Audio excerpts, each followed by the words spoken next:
हाय दोस्तों, कैसे हैं आप सभी। उम्मीद करता हूँ कि आपकी जो तैयारी है वो काफ़ी अच्छी चल रही होगी, क्योंकि अभी हमारी एग्ज़ाम की जो डेट है एनटीए नेट की वो आ चुकी है और मई में पेपर होना है इसके लिए। तो मेरे मेरे अनुसार ये 2 मई शायद फ़र्स्ट पेपर अपना ही होगा, जो हिस्ट्री का। क्योंकि पिछली बार क्या हुआ था कि हिस्ट्री का पेपर लेट दिया था, लेकिन अब की बार 2 मई ही आप मान के चलिए, क्योंकि हर बार से ऐसा होता है कि हिस्ट्री का पेपर सबसे फर्स्ट होता है, सबसे पहले होता है, यानी कि 6 नंबर पे हमारा सब्जेक्ट होता है। तो पहले होने के चांस है, तो 2 मई आप मान के चलिए कि मई के स्टार्ट से ही हमारा एग्ज़ाम है। तो उसके हिसाब से आप तैयारी कीजिए दोस्तों। जैसे कि अब मैं बौद्ध धर्म के ऊपर आज वीडियो डाल रहा हूँ, तो इसके अंदर कंप्लीट आपको जो एक मैटर होता है बढ़िया, तो वो मैं देने की कोशिश करूँगा और उम्मीद करूँगा कि आपको ये पसंद आएगा। और इसके अंदर सारे ही मेन कंसेप्ट जो हैं बौद्ध धर्म से संबंधित, वो सारे ही मैंने इसमें डाले हैं। और इसके बाद हम क्वेश्चन करेंगे इससे रिलेटेड बौद्ध धर्म से, जो हेल्पफुल रहेंगे हमारे लिए। तो हम स्टार्ट करते हैं बौद्ध धर्म। तो जो बौद्ध धर्म है दोस्तों, इसके जो प्रवर्तक थे हमें पता ही है, महात्मा बुद्ध थे। और इनका जन्म 563 ईसा पूर्व में हुआ था। ये जन्म आप याद रखना है कि 563, और मृत्यु 483। और दोनों जगहों को याद रखना है कि ये मल्लो की कुशीनगर, और जो जन्म हुआ था इनका लुम्बिनी के कपिलवस्तु के अंदर हुआ था। क्योंकि कई बार वो दे दिया, दो कथन दे देते हैं, उनमें से कई बार चीज़ें आ जाती हैं, डेट दे दी जाएगी। तो आपको सारी चीज़ें अपनी याद करते हुए चलना है।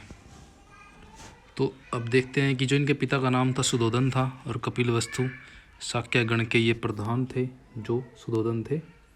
और माता इनकी महामाया थी, जो कोलिया गणराज्य की बेटी थी। ये भी आपने याद रखना है कि ये कोलिया गणराज्य की थी। और इनकी पत्नी यशोधरा थी, जो शाक्य कुल से संबंध रखती थी। तो और जिनका पालन पोषण हुआ था, ये प्रजापति जो गौतमी थी इनकी मौसी थी, इन्होंने किया था। क्योंकि इनकी माता क्या है, थोड़े टाइम बाद ही उनका देहांत हो जाता है, तो ये इनको पालती हैं। और जो इसकी भविष्यवाणी की थी उनके जन्म की, कि ये जो महात्मा बुद्ध है या तो सन्यासी बनेंगे या एक महान सम्राट बनेंगे, तो ये की थी कालदेव और कौंडिन्य, 2 ब्राह्मण थे। इन्होंने ये भविष्यवाणी की थी, ये आपको अच्छे से ध्यान रखना है।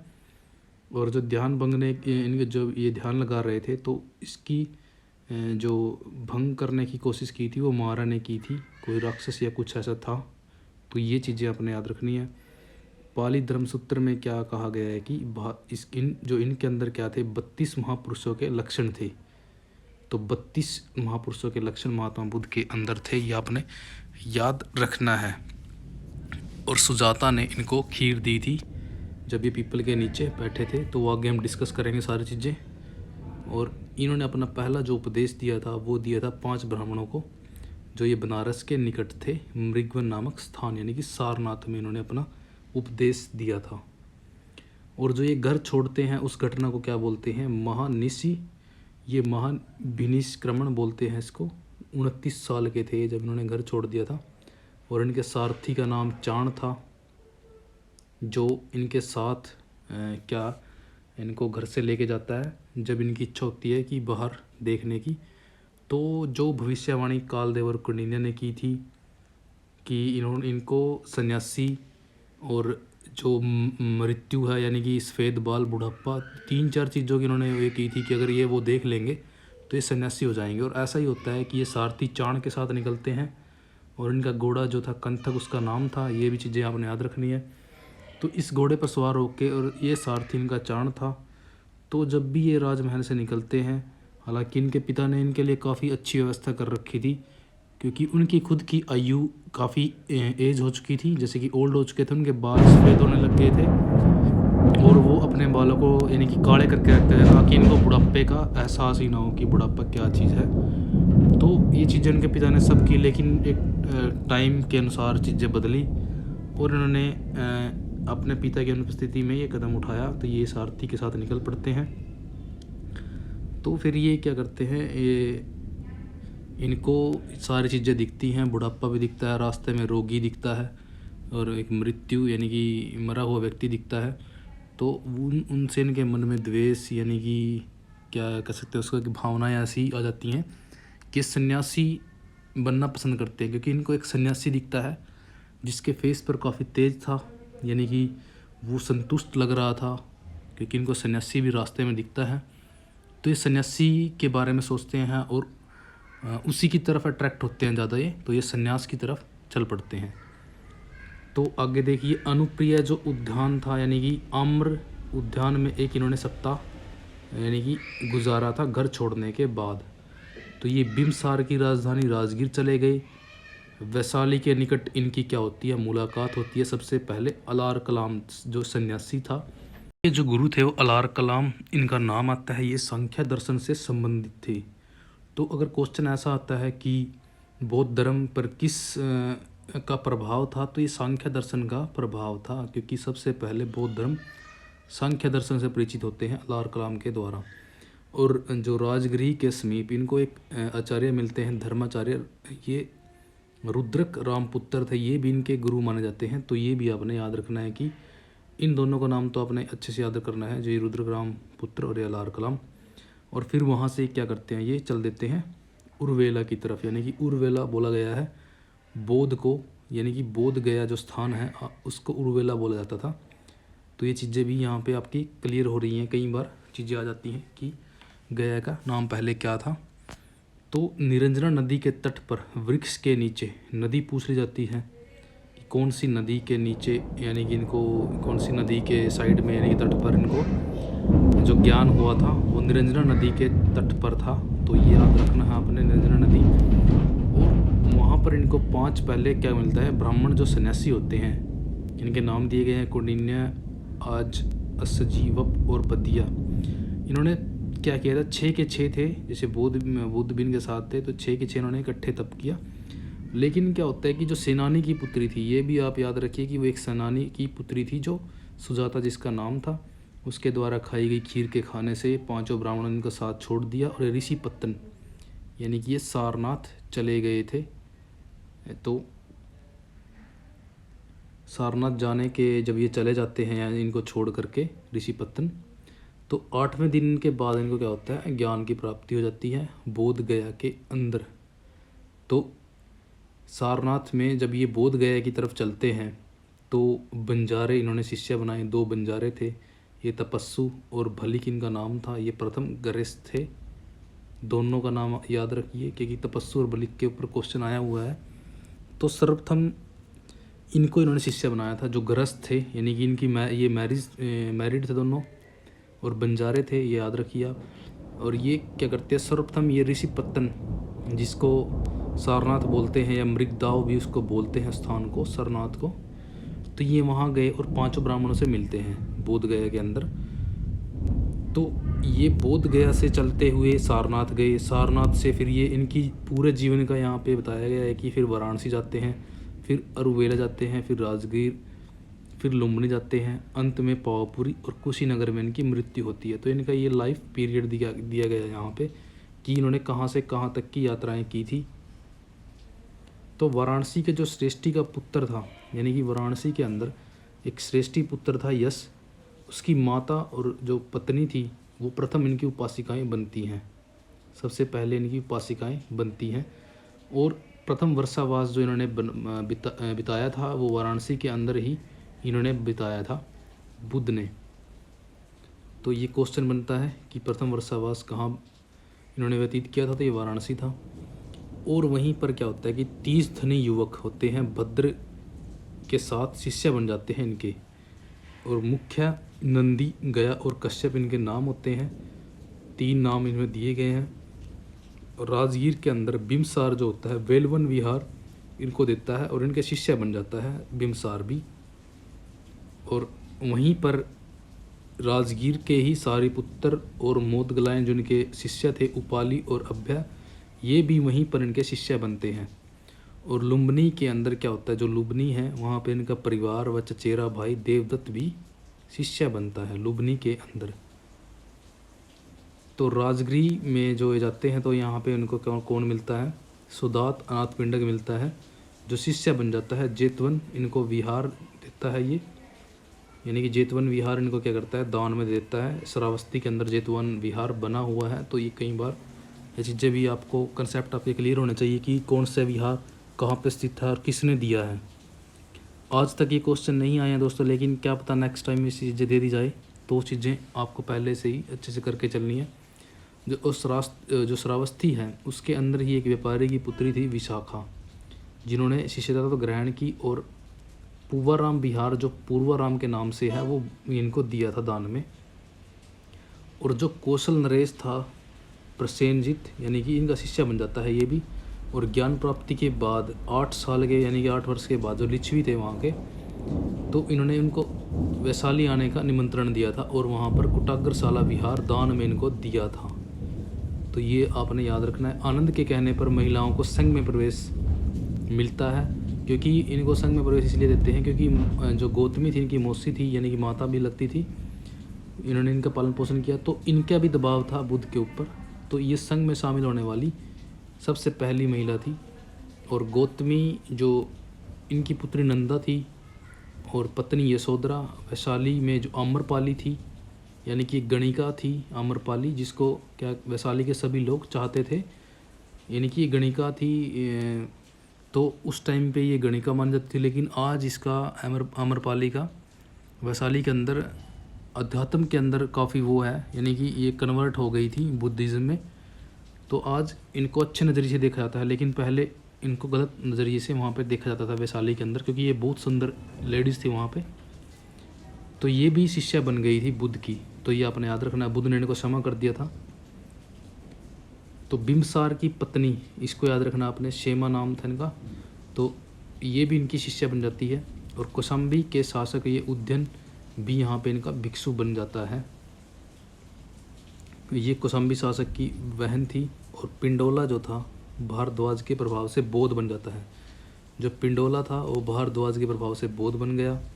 और घोषिताराम विहार जो था संघ को ये दान में दे देते हैं जो पिंडोला जी थे। और ज्ञान प्राप्ति के 20वें वर्ष ये श्रावस्ती में उंगली माल डाकू होता है, जो क्या होता है कि ये उंगलियां काट लेता था लोगों की और गले में डाल के रखता था। तो 20वें वर्ष भी आपने याद रखना है कि ये श्रावस्ती के अंदर बुद्ध की ये हत्या करने का प्रयास करता है उंगली माल डाकू। लेकिन उनके व्यक्तित्व को देख करके, और जब वो इनसे यानी कि इनसे डरते नहीं हैं, तो ये प्रभावित हो जाता है और बौद्ध धर्म ग्रहण कर लेता है और अपना समर्पण इनको कर देता है। बुद्ध के ज़्यादा शिष्य कौशल के अंदर हुए हैं, ये आपने याद रखना है कि कौशल राज्य में इनके सबसे ज़्यादा शिष्य हुए हैं और सबसे ज़्यादा उपदेश भी उन्होंने कौशल राज्य में ही दिए हैं, तो इससे भी आपने याद रखना है। और जो अंतिम वर्षावास था, यानी कि अंतिम वर्षावास के अंदर इन्होंने शिष्य चुन था, यानी कि ये चुन शिष्य था, ये लोहार था अथवा सुनार था, इसके बारे में अलग अलग मत हैं। ये पावा में था, तो वहाँ पे इन्होंने शुकर माधव यानी कि सामग्री से अतिसार रोग हो गया। शुकर माधव कुछ जैसे कि सूअर का मांस या कुछ ऐसा कहा जाता है कि इन्होंने ये खाई और वहाँ से इनको अतिसार रोग हो गया, तो ये रोग भी याद रखना है। और ये फिर कुशीनगर गए और अंतिम उपदेश देते हैं सुबुद्ध को। और 80 साल की एज के अंदर उनको ये उपदेश देने के बाद ये महापरिनिर्वाण यानी कि इनकी मृत्यु को महापरिनिर्वाण शब्द से चिन्हित किया जाता है।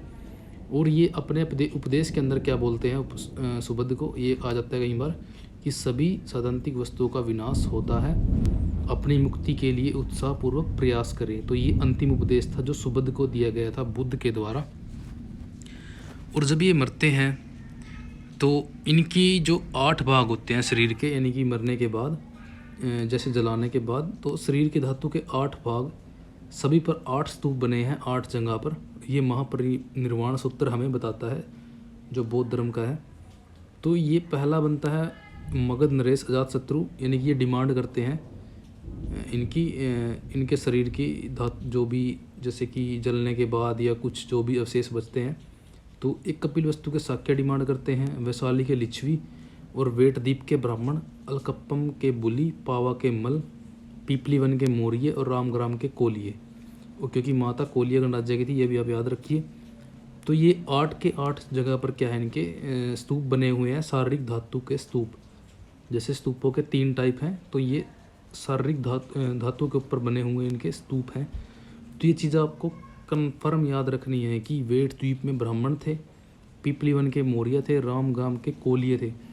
कई बार मैचिंग में चीज़ें आ जाएंगी तो आपको कन्फ्यूज़ नहीं होना है, तो चीज़ें आप यहीं से पढ़ के चलिए अच्छे से। और बुद्ध के गृहस्थ आश्रम के हम बारे में पहले बात की है कि तपस्सु और जो भलिक नामक बंजारे थे, और ये एक अम्बट नाम की चर्चा होती है। ये साक्य सभा में वहाँ जाता है तो उनकी खिल्ली उड़ा जाती है। जो अम्बट थे यानी कि ये ब्राह्मण के पुत्र थे, लेकिन जो इनके पिता पत्नी यानी कि जो इनकी माता थी अम्बट की, वो वैश्य जाति की थी, तो इसलिए इनकी खिल्ली उड़ा जाती है साक्य सभा के अंदर। इसके बारे में थोड़ा आगे डिस्कस करेंगे। और बुद्ध की जो शिक्षाएं हैं उन पर हम बात करते हैं। जो बुद्ध की शिक्षाएं थी तो उसके केंद्र में 4 आर्यानी सत्य थे, यानी कि 4 मेन थे।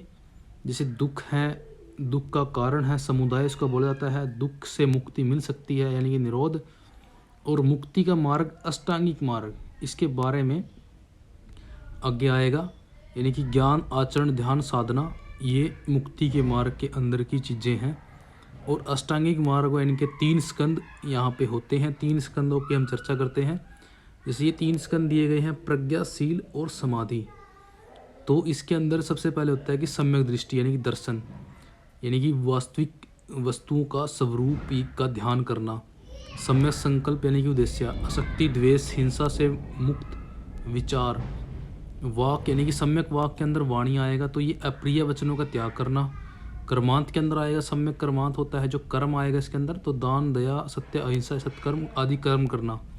सम्यक आजीव यानी कि व्यवसाय, सदाचार के अनुकूल जीवन जीना, व्यवसाय के अंदर आएगा। और सम्यक व्यायाम के अंदर प्रयास आएगा, यानी कि विवेकपूर्ण प्रयत्न करना। सम्यक स्मृति चित्त के अंदर आएगा, मिथ्या धारणा परित्याग करना और सच्ची धारणा को अपनाना इसके अंदर आएगा। सम्यक समाधि के अंदर आएगा ध्यान, जो मन वंचित की यानी कि मन की एकाग्रता के द्वारा क्या है साधना ध्यान करना। तो ये प्रज्ञाशील समाधि के अंदर ये 3 इसके अंदर आ जाएंगे। लास्ट वाले में समाधि में सम्यक स्मृति और समाधि आएगी। तो ये भी तीनों आपने ऐसे इस फॉर्मेट में आपको इनको याद रखना है कि कौन सा प्रज्ञा के अंदर आता है, कौन सा शील में और कौन सा समाधि में। और वर्जित क्या है, जो बुद्ध धर्म में वर्जित की गई है वो सुखपूर्ण जीवन और काया क्लेश को वर्जित किया गया है। और मध्यम प्रतिपदा यानी कि मध्यम मार्ग अपनाया गया है। ये काफ़ी इंपॉर्टेंट चीज़ आई है दोस्तों आगे। अनीश्वरवाद यानी कि ये वेदों को नहीं मानते, तो ये अनीश्वरवादी इनको बोला जाता है बौद्ध धर्म को। और अनात्मवादी भी इनको बोलते हैं, क्योंकि ये आत्मा में विश्वास नहीं करते। लेकिन हालांकि 7वीं शताब्दी और 8वीं शताब्दी में जो भी वज्रयान वगैरह आगे आते हैं तो वो आत्मा के अंदर विश्वास करने लग जाती है, क्योंकि एक ऐसी संप्रदाय में बनता है जो आत्मा में विश्वास करता है, लेकिन आंसर में अनात्मवादी ही रहेगा, क्योंकि ये अनात्मवादी थे बुद्ध के टाइम से ही। और कर्मवादी थे, आपने याद रखना है कि कर्म में विश्वास रखते थे, तो ये आपने याद रखना है। और पुनर्जन्म में भी इनका विश्वास था। पुनर्जन्म में हिंदू भी, जैन भी, बौद्ध भी तीनों ही विश्वास रखते थे। इसका वर्णन हमें मिलता है मिलिंद पन्हों में। वही मिलिंद पन्हा दोस्तों, ये कई बार क्वेश्चन आता है। ये मिनंडर की जानकारी देता है हमें, मिनंडर व नागसेन की, क्योंकि उन दोनों के बीच जो वार्तालाप है वो मिलिंद पन्हों में दिया गया है। और यही पुनर्जन्म का सिद्धांत भी इसके अंदर हमें मिलता है। जो बौद्ध दर्शन है वह क्षणिकवादी है और क्षणभंगुरता पर आधारित है, यानी कि ये क्षणवादिकता को स्वीकार करता है। और क्षणभंगुरता यानी कि जीवन क्या है, एक बुलबुले के समान क्षणभंगुर है, तो ये उस चीज़ को स्वीकार करता है। नाम के अंदर क्या आएगा, चित्त व बुद्धि। रूप के अंदर क्या आएगा, शरीर व अन्य विशेषताएं। और नाम के 4 उपंग दिए गए हैं, वेदना, सन, संज्ञा, सखर, अनुभूति व स्पर्श से उत्पन्न ज्ञान। विज्ञान में क्या होता है कि चैतन्य अवस्था यानी कि जागृत अवस्था। इनको पंचखंड भी कहते हैं, तो ये अभी आपने याद रखना है। इनको पंचखंड भी बोला जाता है, क्योंकि ये 5 बन जाएंगे इसको अगर आप देखते हैं ध्यान से। बौद्ध धर्म के अंदर हमने पहले जिक्र किया था 4 आर्य सत्यों का, जो दुख समुदाय, निरोध वगैरह। तो दुख समुदाय के अंदर जो आएगा, पहले पे आएगा अविद्या, संस्कार यानी कि स्वरूप। ये दोनों क्या है, पूर्व जन्म से संबंधित है, यानी कि पहले का जो जन्म है उससे 2 रिलेट होते हैं, अविद्या और संस्कार। तीसरे पे विज्ञान आएगा, नाम रूप, षडायतन यानी कि 5 इंद्रियां और मन। सलायतन इनको बोलते हैं, सलायतन भी बोला जाता है, स्पर्श। और ये 3 से लेके जो 9 तक हैं ये आएंगे वर्तमान जीवन, यानी कि जो जीवन हम जी रहे हैं इस टाइम पे। तो 3 से लेके 9 तक जो भी भव तक उपादान, सांसारिक विषयों से लिपटते रहने की इच्छा और स्पर्श वगैरह, ये तृष्णा वगैरह, ये वर्तमान जीवन की विशेषताएं हैं। और ये अविद्या और संस्कार है बौद्ध धर्म के अनुसार, ये पूर्व जन्म से संबंधित है। ये आपने 2 ऊपर वाले याद रखने हैं और लास्ट वाले ये 3 आपने ये याद रखने हैं कि ये भविष्य यानी कि भावी जीवन से संबंधित हैं। ये जाति और जरा मरण जो है ये भावी यानी कि भविष्य में जो हमारा जन्म होगा वो इससे संबंधित है। जरा मरण और जाति ये सब तृष्णा वासना से अलग होने पर इन्होंने विशेष बल दिया है। यानी कि बौद्ध धर्म के अंदर तृष्णा वासना से अलग होने पर विशेष बल दिया गया है। और मिलिंदपन क्या है, ये पहली शताब्दी की रचना है।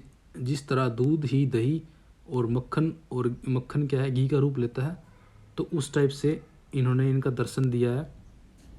बुद्ध जो शिक्षा है वो कायिक, वाचिक और मानसिक है। कर्म के बारे में है, यानी कि ऐसा कर्म करना चाहिए जो किसी काया को भी दुख न दे, यानी कि वाणी से भी वाचिक और मानसिक भी किसी को प्रताड़ना ना दे। तो ये ऐसा कर्म करना चाहिए बुद्ध धर्म के अनुसार। गृहस्थ जो स्त्री है वो सतीत्व और सुचिता यानी कि महत्वपूर्ण माना गया है कि सती यानी कि जो लेडीज़ हैं वो सतीत्व और सुचिता का यानी कि ध्यान रखें। और बेड़े की उपमा दी गई है धर्म की शिक्षाएं, यानी कि पार लगाने वाला जो धर्म की शिक्षाएं हैं वो इसको दी गई है। मांसाहार ग्रहण करना वर्जित है। अगर क्वेश्चन आता है कि मांस पर बल देते थे खाने पर बुद्ध, तो ऐसा कुछ नहीं था, लेकिन कहीं जगह ऐसा भी मिलता है कि खा तो सकते हैं, लेकिन उद्देश्य क्या है, पशु को उस उद्देश्य से नहीं मारा गया हो, खाने के उद्देश्य से नहीं मारा गया, यानी कि मृत मिला हो तो दवाई या औषधि रूप में लिया जा सकता है, कुछ ऐसा कथन यहाँ पे मिलता है। बुद्ध को चमत्कार यानी कि जिद्दी प्रतिद्वंदियों को प्रभावित करने के लिए बुद्ध को चमत्कार भी दिखाने पड़े थे, तो ये ऐसा भी बौद्ध धर्म के बारे में मिलता है। बुद्ध संघ व सामान्य उपासक, जो बौद्ध संघ है और उसके जो सामान्य उपासक हैं उनके बारे में कहाँ हमें मिलता है, तो ये विनय पिटक के अंदर संघ की स्थापना और संघ के नियम हमें मिलते हैं। तो क्वेश्चन आए संघ का नियम और संघ की स्थापना के नियम, तो विनय पिटक के अंदर मिलते हैं। इसके 2 भाग है, सुत्त विभंग और खंडक। इसमें परिवार और संज्ञा वाली अनुक्रामिका दी गई है। जो सुत्त विभंग है उसके अंदर एक पति मोक्ष है, यानी कि पति मोक्ष सूची दी गई है 227 बौद्ध भिक्षुओं के लिए और 311 बौद्ध भिक्षुणियों के लिए, यानी कि अलग अलग संज्ञा नियम बनाए गए थे बौद्ध धर्म के अंदर, दोनों के अलग अलग थे। और जो अमावस्या और पूर्णिमा जो ज्येष्ठ होती हैं उनके ऊपर क्या होता है, एक उपोस्त नामक अनुष्ठान होता था, जहाँ पर क्या होता था, बौद्ध भिक्षुओं के द्वारा पति मोक्ष को पढ़ा जाता था। जो पति मोक्ष की सूची ऊपर दी है हमने, यानी कि 227 और ये 311, यानी इन नियमों को दोबारा पढ़ा जाता था। ये पति मोक्ष जो ऊपर बात हुई है, तो इनको उपोस्त के टाइम पे पढ़ा जाता था। और खंडक के अंदर क्या था, महावग और चुलवग की चर्चा होती है। संघ के नियम, बुद्ध की जीवनी घटना, भिक्षुणी संघ की स्थापना, प्रथम यानी कि प्रथम जो सेकंड बौद्ध संगति के वृत्त यहाँ पे इसके टाइम पे बने थे। तो विनय में जो चीज़ें नहीं हैं और जो हैं वो इसके अंदर दी गई हैं, यानी कि भिक्षुणी का आचार विचार कैसा होना चाहिए, कब क्या पहनना, क्या संवाद करना, कैसे बोलना, दूसरे से व्यवहार, सामुदायिक नियम, संघ के विवादों को सुलझाना, तो इसके जो नियम हैं वो खंडक के अंदर दिए गए हैं। स्थायी जीवन की शुरुआत, यानी कि स्थायी जीवन की बुद्ध धर्म के अंदर जो शुरुआत होती है, यानी कि जीवन शैली की जो शुरुआत थी ऐसी, तो ये वर्षावास के दौरान स्टार्ट हुई थी। यानी कि विहार वगैरह दान दिए जाने के कारण क्या होने लगा था कि भिक्षु रुकने लग गए थे, तो स्थायी रूप से नींव पड़ी थी विहार वगैरह की। तो भिक्षु घर को जब छोड़ता था तो उसको परिव्राजक बोलते थे। यह संस्कार पवज्जय यानी कि प्रवज्जय इसको बोला जाता था। केश त्याग, गेहुआ वस्त्र, बुद्धम संघ यानी कि शरणागत की शपथ, वह 10 अतिरिक्त और शपथें दी जाती थी। तो ये मेन है, बुद्धम शरणम गच्छामि, कुछ ऐसा इनका मंत्र है आज भी जो हम देखते हैं। बौद्ध संघ की स्थायी सदस्यता को बोलते थे, जो स्थायी सदस्य बन जाता था उसको उपसंपदा बोला जाता है। तो टर्म भी आपने याद रखनी है। भिक्षु के पास 8 व्यक्तिगत चीज़ें होती थी, 3 वस्त्र, 1 भिक्षा पात्र, छुरा, सुई और कमर में बांधने की पेटी, 1 कमंडल। तो ये टोटल 8 हो रही हैं। तो ये 8 चीज़ें थी। गंभीर अपराध और संघ के नियम तोड़ना, इनको पराजिक एक वर्ड है, एक टर्म है, उसको पराजिक बोलते हैं, गंभीर अपराध और नियम को तोड़ने को। तो इसमें क्या दिया गया है कि संभोग नहीं करना था, नहीं दिया गया, यानी कि जो आपको कोई नहीं दे रहा और उसको लेना, तो ये एक अपराध था। हत्या करना, आध्यात्मिक उपलब्धि की झूठी घोषणा करना, ये भी सबसे बड़ा अपराध माना गया है। अनुयायी को उपासक और उपासिकाओं जो गृहस्थी थी, यानी कि जो गृहस्थ थे उनको उपासक और उपासिका बोलते थे। संज्ञा जो सप्तो थे से ये गृहस्थी क्या थे, मुक्त थे। मात्र जो क्या है, बुद्ध धर्म के अंदर अरहत की जो स्थिति प्राप्त हुई थी वो महात्मा बुद्ध के पिता को प्राप्त हुई थी, यानी सुद्धोधन को हुई थी। और मात्र बौद्ध सिद्धांतों का अनुशीलन करने से ही इनको ये स्थिति यानी कि मिल गई थी। इन्होंने मात्र सिद्धांतों का ही इन्होंने अनुसरण किया, यानी कि कोई भी कठोर तप वगैरह नहीं किया, और अरहत की स्थिति इन्होंने पा ली थी। ये आपने याद रखना है। उपासक उपासिका धर्म विवेचना माता पिता संतान आचार्य और शिष्य और पति पत्नी मित्र व जो साथी और संबंध की चर्चा की गई है वो सिंगलवाद सूत्र के अंदर की गई है। ये बौद्ध धर्म से रिलेटेड है। संयुक्त निकाय महामंगल सूत्र एक व्यक्ति के माता पिता संतान दायित्व, ये सब चीज़ें इन दोनों के अंदर दी गई है। और अंगुत्तर निकाय के अंदर क्या है, अनाथ पिंडक की जो पुत्र वधू थी सुजाता को बुद्ध ने उपदेश दिया है, यानी कि 7-8 पत्नियों के बारे में बुद्ध यहाँ पे समझाते हैं, तो उसके बारे में आगे दिया गया है, आगे इसकी डिस्कशन करेंगे। तो अंगुत्तर निकाय के अंदर क्या था कि बुद्ध का जो स्वप्न है, यानी कि उनके 4 अलग अलग जो वर्णों के पक्षी हैं उनके पैरों के पास आकर बैठे हुए दिखाए गए हैं अंगुत्तर निकाय के अंदर। तो ये 4 वर्ण के प्रतीक हैं, ये बुद्ध का स्वप्न था। तो ये अंगुत्तर निकाय के अंदर मिलता है। जब कोई व्यक्ति संघ प्रवेश कर लेता है तो वह वेवनियति इसको बोलते हैं, यानी कि वर्णविहीन हो जाता है। यानी कि ये जाति प्रथा को नहीं मानते थे, वर्णों को नहीं मानते थे बुद्ध। और ये क्या है, क्षत्रियों को सबसे टॉप पे रखते थे, क्षत्रिय फर्स्ट और ब्राह्मण सेकंड पे इन्होंने रखा था, क्योंकि बुद्ध खुद क्षत्रिय थे। उच्च वर्ग की प्राथमिकता दी थी, क्योंकि ज़्यादा संख्या में जो संघ में थे वो उच्च वर्ग के लोग थे, उच्च वर्ण को प्राथमिकता इन्होंने दी थी। ये चीज़ें याद रखिए आप। ब्राह्मण इनके जो संघ के अंदर थे वो थे सारिपुत्र, महामोदगलायन, महाकश्यप। क्षत्रिय जो थे बुद्ध थे क्षत्रिय, आनंद इनके चचेरे यानी चचेरे भाई कुछ ऐसे थे, और अनिरुद्ध। और जो नाई था ये उपाली था शाक्यों का, तो ये उपाली भी आता है इसके अंदर, ये नाई जाति से संबंध रखता था, इनका शिष्य था ये भी। और पाली धर्म ग्रंथों में क्षत्रियों को प्रथम स्थान दिया गया है, यानी कि क्षत्रिय टॉप पे रखे गए हैं क्षत्रियों को। सौंदंड सूत्र के अंदर ब्राह्मण तत्व का आधार जन्म नहीं कर्म को माना गया है। तो ये भी आपने याद रखना है कि ये सौंदंड सूत्र के अंदर ये बात हुई है।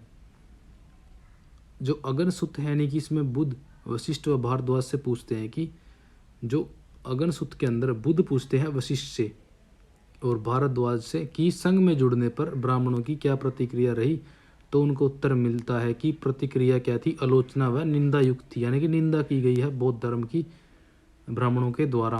और ये विनय पिटक में देखते हैं कि ऊंच व नीच शिल्पियों का भेद, विनय पिटक के अंदर ऊंच व नीच शिल्पियों का भेद हमें दिया गया मिलता है। अम्बट सूत कौशल देश के इच्छनकल गांव का, यानी कि यहाँ का था। और पोखर सादी ब्राह्मण जो था, यानी कि जो अम्बट सूत्र के अंदर दिया गया है कि कौशल देश के इच्छनकल गांव में जो पोखर सादी ब्राह्मण है वो अम्बट को भेजते हैं कि ये देख के आइए कि आप जो बुद्ध के अंदर जो 33 यानी जो 32 शारीरिक लक्षण होते हैं वो हैं या नहीं हैं। तो ये चीज़ यहाँ पे दी गई है अम्बट सूत्र के अंदर।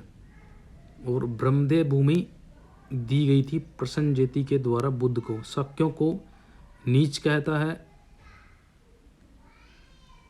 ये भी चर्चा अम्बट सूत्र के अंदर होती है, क्योंकि बुद्ध शाक्यों के बारे में बताया गया है कि ये सभी क्या थे, ओकक राजा की संतानें थी जिन्होंने अपनी ही बहनों से विवाह कर लिया और वंश को आगे बढ़ाया। ये शाक्यों के बारे में कहा जाता है।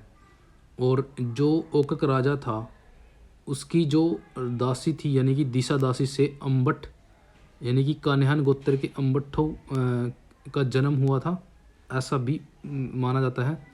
तो इसलिए इनको शाक्यों को ये नीच कहता है। इसके अंदर चर्चा हुई है अम्बट सूत्र के अंदर, पहले हमने जिक्र किया था उसके बारे में ये चीज़ है। तो बौद्ध धर्म के संरक्षक देख लेते हैं कौन कौन थे। तो ये बिम्बसार संरक्षक थे, प्रसन्नजित जो बुद्ध की आयु के थे, ये इंपॉर्टेंट है। ये बुद्ध की आयु के सेम थे, ये बुद्ध आयु का यानी कि ये समकालीन भी थे और आयु के थे बिल्कुल, यानी कि 1-2 साल का फ़र्क था, बिल्कुल सेम से थे एज में। अजातशत्रु ने इनको संरक्षण दिया था। और आगे चर्चा करते हैं बौद्ध धर्म व नारी के बारे में कि बौद्ध धर्म में नारी का कैसा कुछ रुतबा था। तो इनको जहरीला सांप व आगसेन की तुलना बौद्ध धर्म के अंदर की गई है। आनंद व गौतमी के दबाव के कारण संघ में इनको स्थान मिलता है, यह आप याद रखिए। और विनय पिटक जो है उसके अंदर एक भविष्यवाणी की गई थी बुद्ध के द्वारा, जो काफ़ी निराशाजनक भविष्यवाणी थी कि अगर आप स्त्रियों को संघ में नहीं लेके आते तो हमारा जो धर्म है ये 100,000 वर्ष तक चलेगा, लेकिन अगर स्त्रियां प्रवेश कर गई तो ये सिर्फ 500 वर्ष तक चलेगा। तो ऐसी भविष्यवाणी पहले ही कर दी थी बुद्ध ने। तो 8 विशेष नियम व शर्त बनाए गए हैं इनके लिए कि अभिवादन करना जरूरी है। अगर कोई भिक्षु आता है, भिक्षु की निंदा नहीं कर सकती, उनको डांट नहीं सकती। और निर्वाण में जो समता होती है वो स्त्री में है, परंतु बुद्ध की जो स्थिति प्राप्त करने के लिए उसे पहले पुरुष रूप में जन्म लेना आवश्यक है। तो ये भी यहाँ पे क्लैरिफाई कर दिया गया था कि पहले उसको पुरुष रूप में जन्म लेना पड़ेगा अगर बुद्ध की उन्होंने स्थिति लेनी है। संयुक्त निकाय के अंदर खेमा भिक्षुणी प्रसंग आता है। प्रसेनजित जो था वो खड़ा होकर क्या कहता है, प्रभावित हो जाता है, यानी कि खड़ा हो जाता है और उनका अभिवादन करता है। तो ये भी पता चलता है कि भिक्षुणी संघ के अंदर जो खेमा थी उनका प्रभाव था। तो अंगुत्तर निकाय के अंदर दूसरा प्रसंग आता है विशाखा का, यानी कि उपासिका थी और प्रश्न का ये उत्तर देती है और इसके उत्तर देने के द्वारा जो बुद्ध है वो खुश हो जाते हैं और उनको वास्तविक विदुषी कहते हैं। तो ये विशाखा के बारे में है, ये याद रखिए आप, विशाखा को बुद्ध वास्तविक विदुषी बोलते हैं और ये दिया गया है दमन थेरी गाथा के अंदर दिया गया है ये चीज़। और जो थेरी गाथा है वह ज्येष्ठक भिक्षुणी गीत है। इसके अंदर 73 गीतों का संग्रह है और कवित्व यानी कि कवित के माध्यम से 523 हैं।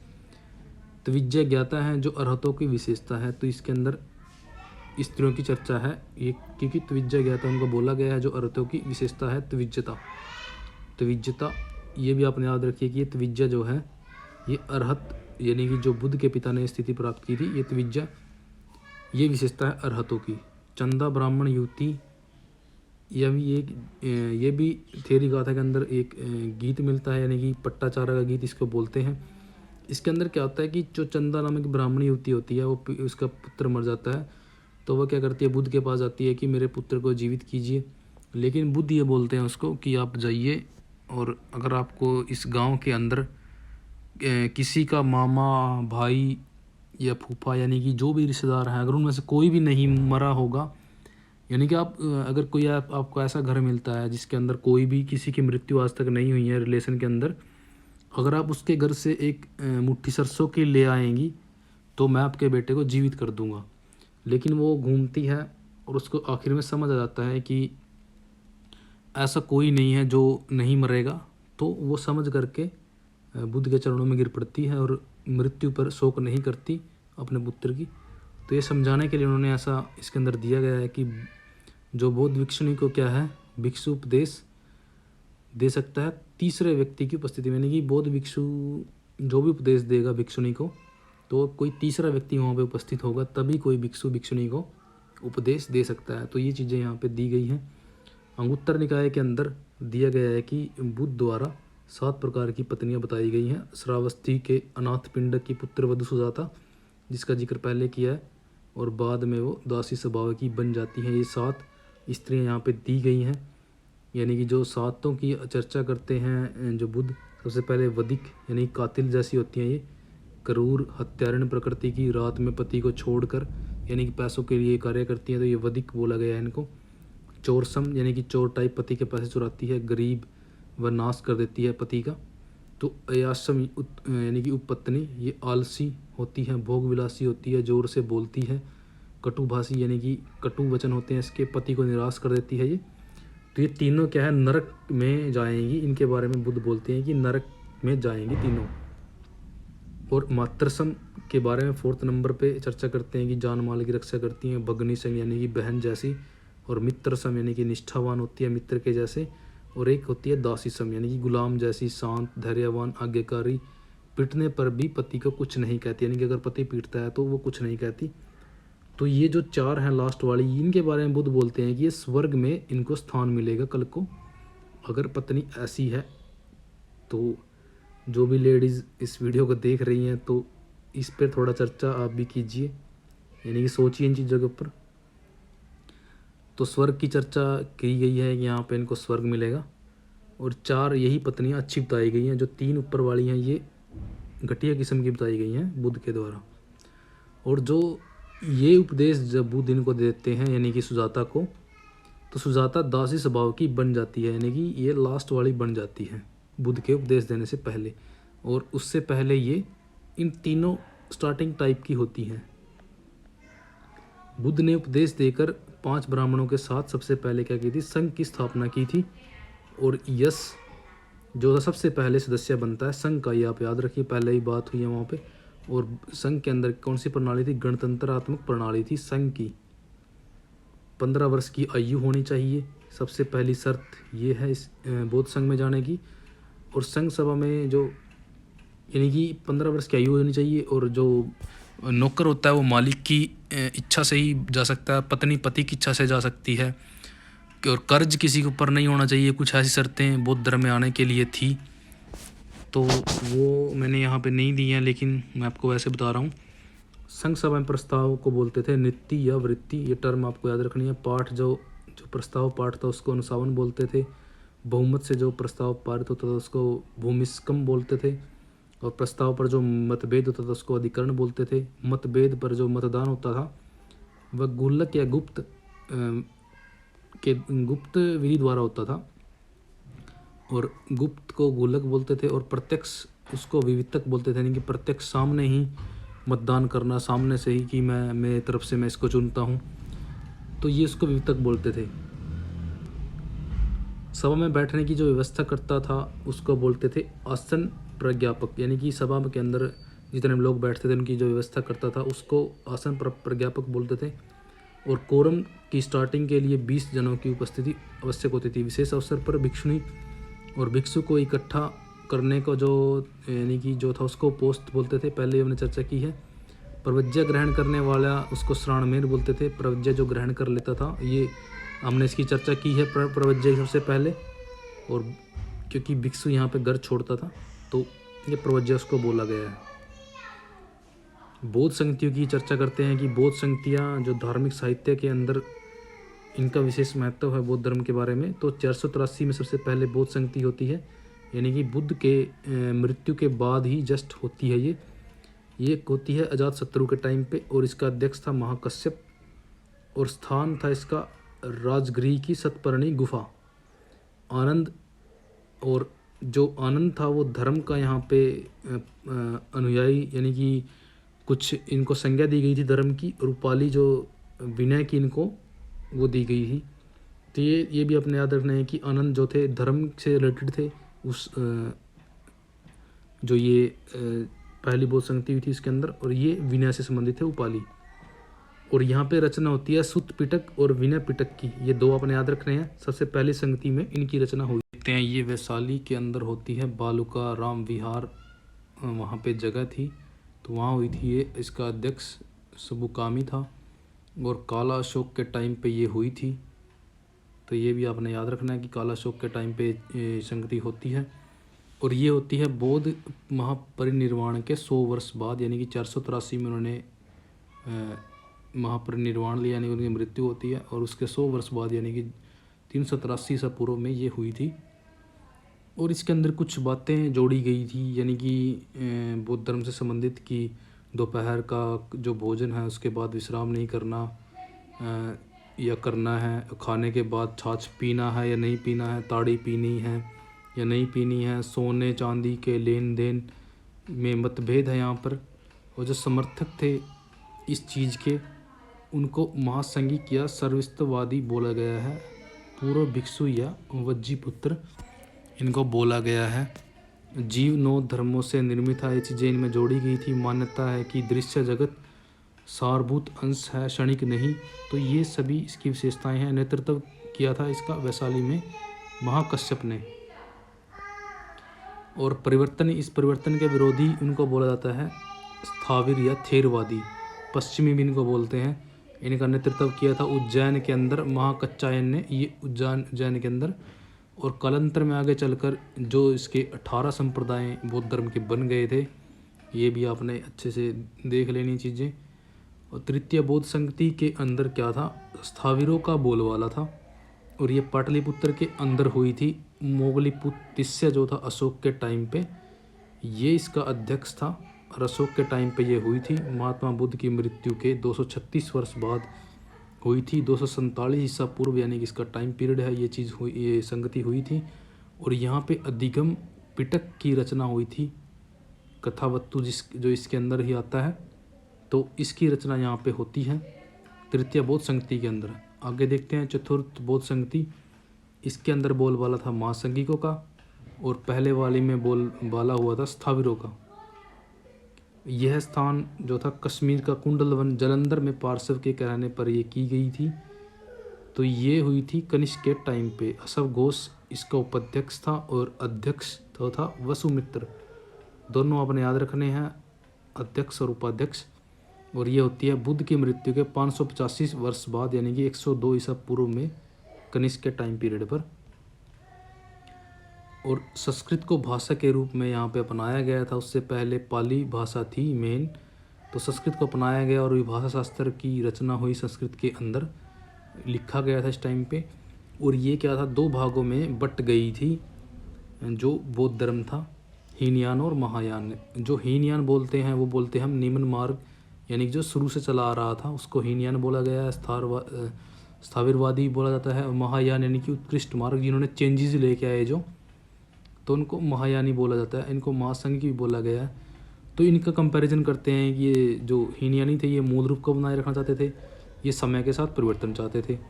इसको श्रावकयान कहना उचित है। इसको बोधिसत्ववायन भी कहते हैं। ये बुद्ध को महापुरुष मानते हैं, और जो महायान वाले हैं ये बुद्ध को एक देवता मानते हैं। तो ये चीज़ भी आप देखते रहिए। ये मूर्ति पूजक नहीं थे, ये मूर्ति पूजक थे, क्योंकि इनकी मथुरा कला के अंदर पहली मूर्ति मिलती है महात्मा बुद्ध की। तो ये भी आपने याद रखना है कि सबसे पहले भारत के अंदर सबसे पहले मूर्ति पूजा जो स्टार्ट हुई थी हिंदुओं से भी पहले, तो ये बुद्ध की हुई थी। यानी कि हीनयान के अंदर आदर्श पद माना गया अर्थ की स्थिति को, और यहाँ माना गया बोधिसत्व को, यानी कि मोक्ष के बाद दूसरे प्राणियों की मुक्ति का प्रयास करेंगे, ये ऐसा इसमें दिया गया है। लेकिन यहाँ पे क्या है, व्यक्तिवादी धर्म इसको माना गया है कि सभी अपने अपने प्रयास से ही निर्वाण पाएंगे। और ये बोलते हैं कि दूसरे जो भी मोक्ष प्राप्त कर चुके हैं वो दूसरों की मुक्ति का प्रयास करेंगे, दूसरों के लिए भी प्रयास करेंगे। यहाँ पे व्यक्तिवादी है कि खुद के लिए ही प्रयास करना है। तो ये चीज़ आपकी क्लियर यहाँ हो गई है। यहाँ पे मांस खाना वर्जित है। यहाँ पे ऐसी कोई मनाही नहीं थी मांस के लिए, कोई तीर्थ नहीं बनाते। मुझे महायान है इसके लुम्बिनी सारनाथ जहाँ इनको ज्ञान मिला था, लुम्बिनी जहाँ जन्म हुआ था, बोध गया और कुशीनगर, जो ये चारों ये इनको तीर्थस्थल मानते हैं। और जो ये महायान ये हीनयान है दोस्तों, इसकी पाली भाषा मेन रही है। और जो ये महायान है इसकी संस्कृत भाषा इसकी मेन भाषा रही है। जो इसका प्रचार क्या है, जो हीनयान सबसे पुरानी, इसका प्रचार दक्षिण भारत यानी कि श्रीलंका, बर्मा, थाईलैंड में जो आज बौद्ध धर्म जो पूजा जाता है वो आज यहाँ पे हीनयान है। और उत्तर भारत में इसका जो प्रचार महायान का हुआ था, ये चाइना के अंदर महायान, और तिब्बत, जापान, कोरिया जो भी यह देश हैं ये महायान के उपासक हैं। और महावस्तु ये संस्कृत में इससे महायान से रिलेटेड है। और विशुद्धि मग जो है ये 5वीं शताब्दी का ग्रंथ है, बुद्ध घोष द्वारा रचित है पाली भाषा में। विशुद्धि मग काफ़ी इम्पोर्टेंट है।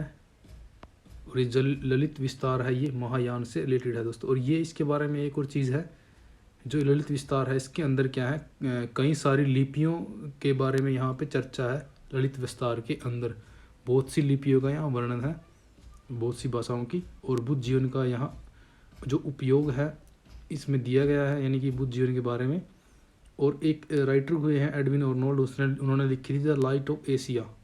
तो ललित विस्तार जो ये महायान का जो भी लिटरेचर है इसमें तो इससे द्वारा इन्होंने ये बुक लिखी थी, इसका यूज़ कर करके।